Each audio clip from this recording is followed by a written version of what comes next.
Hello again, Lucy and Conrad and Caleb. Are y'all ready to continue the saga of the X-Men versus Lucifer and the Supreme One and Dominus, whoever he is?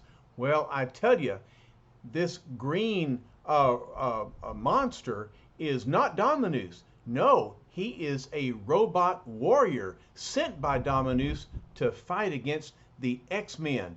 And there's Lucifer, and look, he's got Professor X held captive. Mercy, this is going to be an interesting story.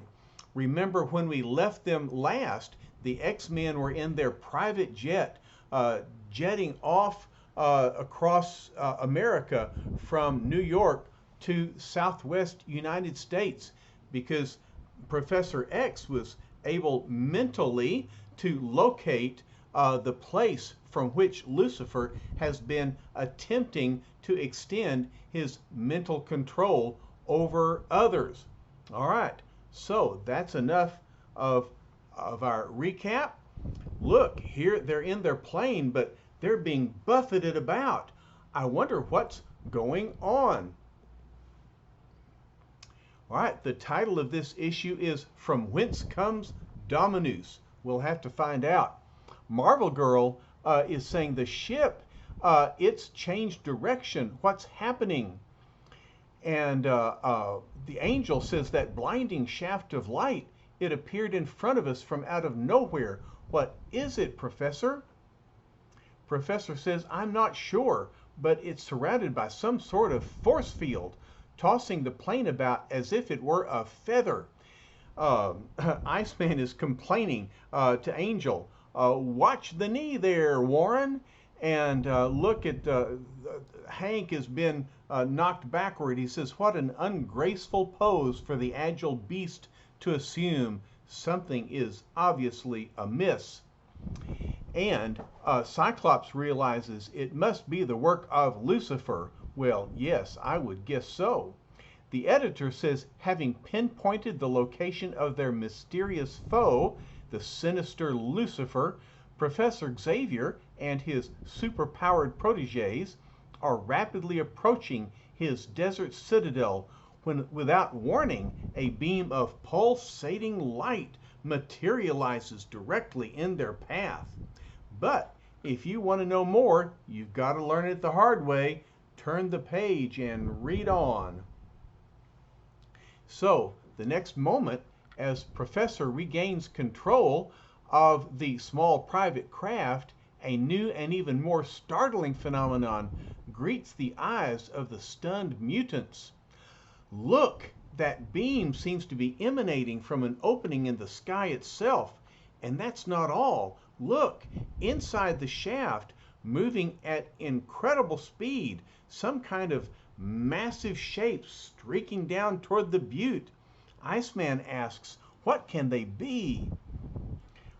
The editor answers, but not even the trained minds of the extraordinary X-Men, undaunted by the direst of threats, can hope to foresee the ultimate mind-staggering menace which these ominous forms portend. And Professor answers Bobby, I have no idea of the exact nature of those shapes, but there can be no doubt that they are related to the threat which the evil Lucifer poses to all mankind. And Angel asks, what do we do now, Professor? Go down and investigate? In a matter of minutes, Angel, but first, dawn is breaking, and I want to observe this area by sunlight before landing, for we are now preparing to engage the enemy in his own lair, and it is always there that he is most dangerous. Marvel Girl notices the shaft of light. It vanished just as the first rays of dawn appeared. There's just a wisp of smoke coming from the top of that butte now. Professor answers, those are opalescent gases, Jean. They are intended, I suspect, to shield something beneath them from detection from the air. Therefore, we must drop lower for a closer view. Yes, let's look closer. Yeesh! What was that? Look! Foosh! Foosh! Erupting geysers of tremendous force and man-made, I'm certain. If either of them had struck the plane directly, we would have been destroyed. Look at the power that's coming up toward the plane. You know, says Iceman, I'm beginning to think that our old buddy Lucifer doesn't want us to find him. Hank says, on occasion, my snowbound sidekick, your frigidity is equaled only by your perspicacity. But, Professor, are you positive your beam distorter helmet will adequately shield you from possible mental attack by Lucifer? And Professor answers, I must take that chance, Hank. Lucifer must be stopped. And Cyclops says, Professor, I think I see our ticket into Lucifer's hideout directly below. Yes, Cyclops, says Professor, I think you're right. Angel says, I don't see anything below except a river. Precisely, Angel, and it is that very river which, as Scott observed, may help us surprise our foe. Note how the water below floats toward the butte, and not far from it disappears underground. Now I get it, says Angel. He'd need a big water supply like that river to operate those geysers.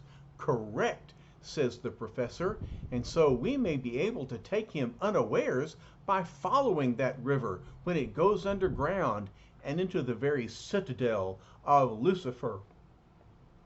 Automatic pilot is on. Prepare for hovercraft lowering. And so, look at this. It's a hovercraft that is being dropped from the airplane.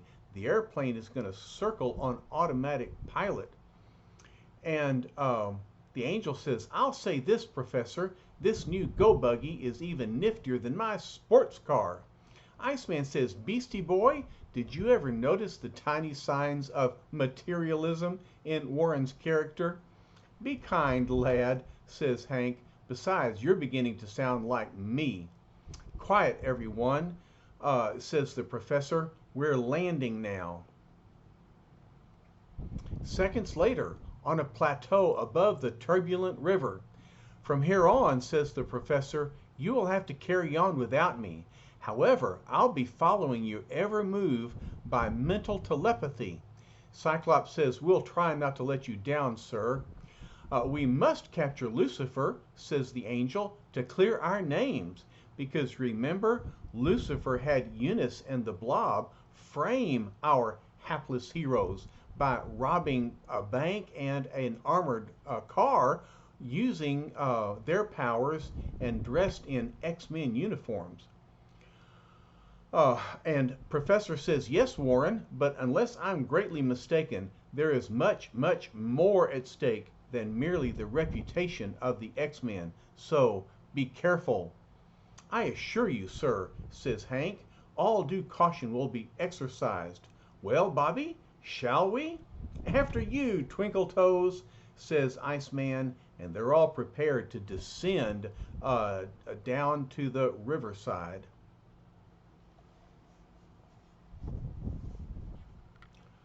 While you four descend, says the Angel, I'll scout around above. Gangway all, the Iceman cometh. And so the Iceman is going to use his handy ice power to slide down. And Jean says, my telekinetic powers will lower me. Poor Cyclops, he just has to use his own hands and feet and climb down. He says, watch it, beast, you might fall and hurt yourself. To thine own self be true, Cyclops. You climb down your way, and I'll scramble down mine. Well, I tell you what, in a case like this, I'd rather scramble down with the beast's agility than poor Cyclops. Well, what's going to happen next? All right, so Iceman is forming an ice raft. And Cyclops says, this ice raft you're forming, Bobby, will carry us right into the stronghold of Lucifer. Fine, says Iceman. I can't wait to tackle that bearded bum again. Patience, lad, warns Hank. I have a premonition that you'll get your wish. Marvel Girl is concerned. I only hope the professor is all right. I hate leaving him behind. I kind of worry about that too. Okay, group, says Iceman, it's ready. Now to relax and let the river do the rest.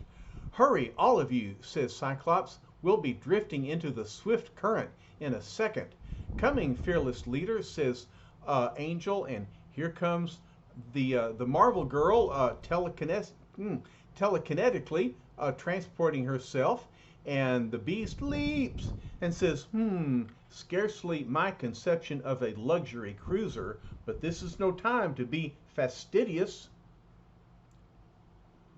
Moments later, the surging waters themselves bear the courageous X-Men downstream. You know, I'd feel a whole lot better about this whole mission if we had some kind of idea about what Lucifer is up to. So would we all, Angel, but whatever his scheme, we are sworn to combat it. Far be it from the humble beast to interrupt your rhetorical reflections, but we seem to be approaching the entrance to the underground segment of the river. Look, see, the river is about to flow into that cave. So there they are, as the dark, foreboding walls of a subterranean cavern close menacingly about them. What a place, says Iceman. If Lucifer's hideout is around here, I don't care much for his taste. You and me both, Bobby boy, says the Angel. Quiet, everybody, warns the Cyclops. Listen, some strange muffled sound. It seems to be coming from directly beneath us. Hank says, I concur. One almost suspects that the creature from the Black Lagoon is his interior decorator. But before the teenagers can act, disaster! It's a monstrous whirlpool, says Angel. It appeared without warning, pulling us down. Marvel Girl says, the raft, it's breaking up. It's Lucifer. He knows we're here, and he's trying to destroy us. Try to stay together, says Marvel Girl. It's our only chance. And Hank says, a most sagacious deduction, my feathered friend. The mind positively boggles at your prodigious powers of perception. Now, if you'll advise us how to escape, we'll all vote for you for class president. All right. Sarcasm ill befits him. Don't fret, Marvelite. We'll pick up on our merry mistreated mutants before you can spell Irving Forbush, whoever he is. But meanwhile, what of Professor X, who waits anxiously above for some word of success or failure? He's listening mentally, but he says, that's strange. I lost telepathic contact with them when they entered that underground tunnel. It's almost as if some fantastically potent force suddenly erected a mental barrier between us. I must pierce it before it's too late. Remember, Lucifer has some strange mental powers that is often able to block even Professor X's great mental prowess. But completely absorbed in intense concentration, Xavier fails to detect two massive, inhuman figures approaching behind him. Look at those great robots. But Professor X is sending out mental thoughts. Attention, X-Men, report at once. Do you read me? But he says, it's no use. I'm too far away to contact them. The next instant, robots, says the professor. They've bound me with some sort of metal band. I can't break free. And they're immune to my mental blasts. Then I'm defenseless. And the robot speaks. Of course, did you hope to challenge the power of Dominus? Come, Robot Beta. We shall bear this reluctant prize to our master. It shall be done, Robot Alpha. These robots are named after the Greek alphabet. One is alpha, the other is beta. And so the professor thinks, perhaps this is best, for only in this way could I again gain access to our foe's sanctum sanctorum. But who is Dominus? We have captured the first of the one group which might endanger our plans. Soon we shall ensnare the others as well. And Professor thinks, then they are still free. Perhaps they will be able to fathom Lucifer's master plan and stop him while there is still time. For while the breath of life remains in one X-Man, Lucifer will never be free to perpetrate new evil. And look, the robots are carrying Professor X down into the subterranean cavern. But below, in caverns measureless to man, an exultant Lucifer sees things quite differently. Now, with my most formidable foe, a helpless captive, there remains only to dispose of his meddlesome teenage allies. Then the victory is ours. But first, I must hasten to the main chamber to greet my implacable enemy, so that I may fully relish my long-awaited victory. Oh, goodness. Look at this gigantic room, and it's filled with computers and stairs. It's multi-level. What an amazing place. And here is Professor X confronted by Lucifer, and there are the two robots, Alpha and Beta. Precisely 30 seconds later, the two determined enemies once again meet face to face, as the fate of the Earth itself hangs precariously in the balance.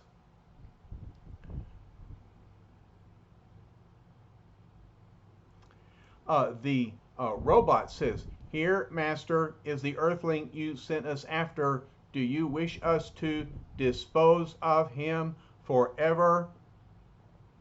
Lucifer says, "No, for I have waited too long for this moment to come. The moment when he who foiled my first attempts at conquest on this puny planet now stands before me in abject defeat. Look around you, Xavier. Behold the awesome, totally indestructible machine known as Dominus. For with this ultra-complex mechanism, I shall enslave your entire world." So at last, we see the identity of Dominus. It's not a person, it's a gigantic machine. Xavier says, "Don't be too certain of that. Remember, there are others who know of your insane plan. My X-Men will stop you in your tracks." "Will they?" asks Lucifer. "I think not. Regard the large Visiscreen on my left and see how ineffectual your vaunted X-Men are against the power of Lucifer." Then, observing the screen indicated by his gloating captor, the professor sees the whirlpool that has taken everyone down, but not Angel. He's flying above. He says, "I'm safe. Luckily, my wings enabled me to break the whirlpool's grip. But what of Marvel Girl and the rest? I can't let anything happen to them. They're still down below." There can only be one choice for an X-Man. I must go back. No matter what danger lurks beneath these swirling waters, we'll face it together. And so look, the Angel dive bombs down into the very center of the whirlpool. A single mind-rending second that seems an eternity, and then he made it. The whirlpool simply took them down underneath in a huge subterranean cavern. Angel says, "From the looks of all these pipes, this must be Lucifer's headquarters. And there's Marvel Girl and Cyclops." And Cyclops is hanging on to a pipe, and he's holding on to Marvel Girl. But he says, "Hurry, Angel. I can't hold on much longer." There you are, a little damp, but still intact. And so the angel is able to rescue Cyclops. He says they must have come up elsewhere in this cave. We've got to find them. Marvel Girl says, wait a minute, both of you. There's some sort of opening right over there. And so Angel carries Cyclops while Jean teleports herself. Angel says, yeah, I see it too. Could it be that our missing buddies got there ahead of us? It's worth a look-see anyway. Come on, Cyc, I'll give you a lift. I only pray that nothing has happened to them, says Marvel Girl. Cyclops answers, if they've been harmed, Jean, there's no power on earth that will protect Lucifer from us. However, as the grim trio set foot upon the underground landing, it's a trap, says Angel. Some sort of transparent cage is closing about us. Quick, Marvel Girl, says Cyclops, use your telekinetic power to force the walls back. But Marvel Girl says, I can't. The force behind them is too great. We're caught. And look, from all sides, these glass walls trap them in a gigantic transparent box. But abruptly our scene switches to where the bulky Hank McCoy plows desperately through the murky waters. We can read his mind. He says, my lungs are bursting. The vortex of the whirlpool hurled me down to the very bottom of this river. I must surface soon, or it's bye-bye beastie.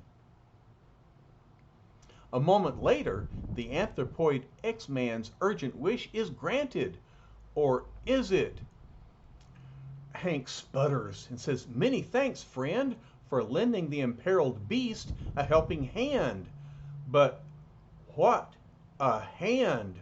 I strongly suspect I have gone from the frying pan into the blast furnace, because the hand that's rescuing him is the metal hand of a robot. Sure enough, here is one of the remaining mutants, Robot Gamma, the one known as the Beast. A most ungainly specimen, but where is the other human still unaccounted for? Wherever he is, says the Beast, you'll never locate him. And even as Hank struggles vainly to free himself, the fifth X-Man enters into the fray. And look, he's created an icy surfboard. And Iceman sees what's going on. He says, I got to hit that oversized garbage pail with an icy surfboard at full speed. Otherwise, the Beast and I are both in hot water. And so he moves in from the back, gliding on the water and then leaping up. I did it! The impact sent the robot sprawling. Crack! But what about the other one? Many thanks, Bobby, says Hank. Your arrival was most propitious indeed. Allow me to attend to our other clanking compeer, if you will. And so the Beast jumps up. He says, the bigger they are, the harder they fall, if you'll forgive the capricious cliche. Clang. The robot says, and Bobby says, I'll take your word for it. Right now, let's make ourselves scarce, pal. As always, lad, answers the Beast, our minds are kindred spirits. Let's retreat, indeed. Let's depart, Mr. Drake, boy, while the departing is good. The noble Beast shall lead the way. As he goes boing, boing, boing down the hallway. And Bobby says, I'm with you, Mr. McCoy. And yet, says Hank, it almost seems as if our hair's breadth escape was achieved too easily. Look out! Oh, says Bobby, as a metal wall drops into place, and the Beast realizes we're on a collision course with it. Oh no. in the very heart of Lucifer's subterranean stronghold, Lucifer calls attention to the Visiscreen. Observe, Xavier, how easily I have disposed of your group's threat to me. Thus shall your entire planet fall before the might of we who tread the cosmos itself. And so the professor thinks, then it's true, what I've always sensed. Lucifer is an agent of some alien, star-spawned race. Still, though my mind cannot pierce the mental screen with which he completely surrounds himself, perhaps I can still trick him into providing the means of his own defeat. And so out loud he says, you overestimate yourself, Lucifer. Earth cannot be conquered by a few gimmicks and a handful of robots. So, says Lucifer, you wish further proof of our powers? Then listen while I speak of Dominus. Dominus? Yes, for ages now my race has perfected in Dominus a weapon of indescribable potency, and through it the entire universe lies within our reach. Eons ago we created the ultimate machine, Dominus, as well as the complex robots needed to operate it. So look, that room full of computers and all those robots. While your Earth was still a mass of floating gases, we began to extend sway to nearby worlds. Always the pattern is the same. We establish our headquarters in secret on the unsuspecting planet, and when the time is ripe, we strike. Look, they're secreted beneath the earth, the surface of this planet, and so then they strike. You can tell this is a different planet because of the very unusual sky. Soon your world, like so many before it, shall be blanketed by rays designed to take away the independent will of everyone on Earth. Look here, the powerful rays that we've seen Lucifer use to good effect on Eunice and the Blob. It was for this express purpose that the irresistible machine which we call Dominus, as well as the indispensable robots which alone can operate it, were teleported to Earth through beams of ionic light. Even now the robots make the final preparations. Soon you will witness the end of mankind's rule on Earth. Professor says, you're insane. No mere machine can possess such awesome power.